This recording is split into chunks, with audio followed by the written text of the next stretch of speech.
All right. Feel free to do it more than once. Everything's just going to keep recording until you're done. Only rookies do it more than once. We Brian, we've got That's this. true. Yeah.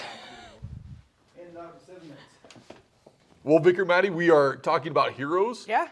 Virtues of the faith. Today we're talking about generosity. Yeah, we get to talk about people who have given more than they've received, and we have some really great examples of that. You ready? We always start with these pop culture icons, if you will, these different examples that people can maybe grab a hold of.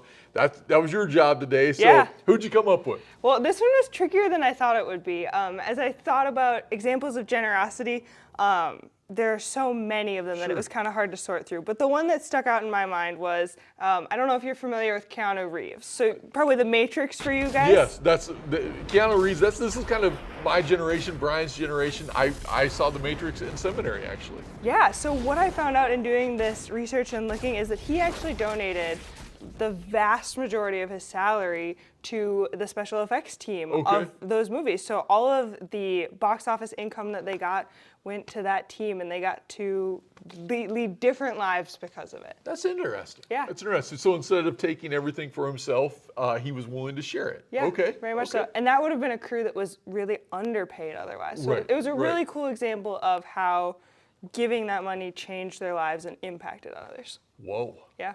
Yeah. Do you get the whoa reference? That's from The Matrix. Oh, okay. So I haven't actually seen The Matrix. So. I saw it at the Roseville 4. I can still remember walking into the theater.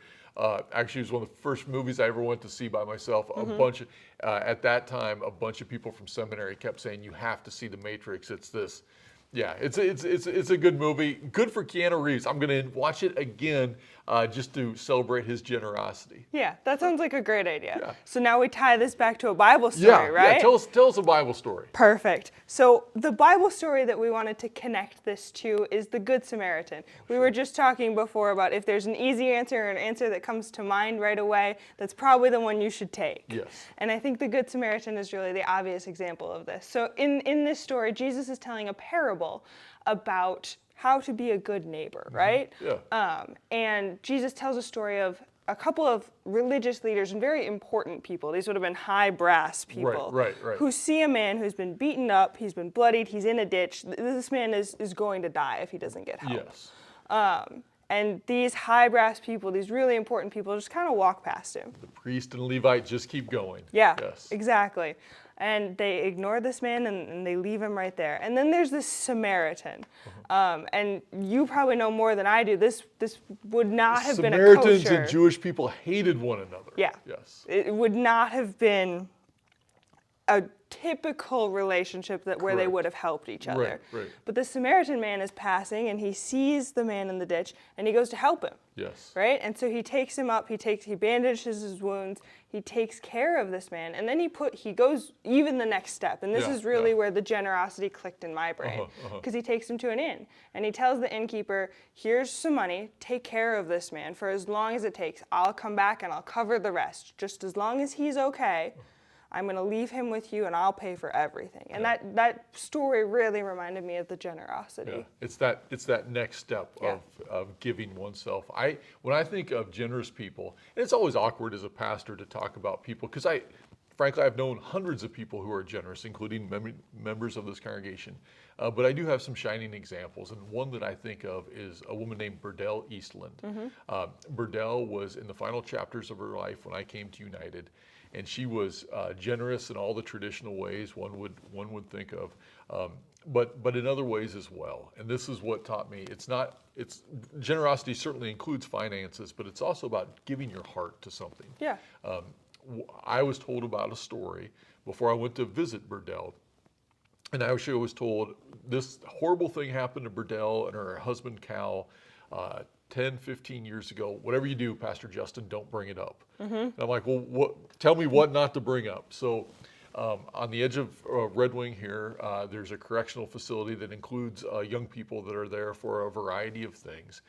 So young men at that time, back in the 80s, would sometimes have an opportunity to come to worship services. And so Cal and Burdell were people who would pick them up, bring them to church, sit with them, go to fellowship, maybe take them out to lunch, and then go home, right, bring them back to the facility. Well, one of the things that had happened is when they got food, they went up to Memorial Park just to sit at the lookout, and two of the kids attacked Cal and Burdell, stole their car, threw them out. I mean, it's just this horrible thing. They certainly were retirement age then, not in great physical health. And so I hear this story and I'm like, oh, this is awful. I'm not going to bring it up, obviously.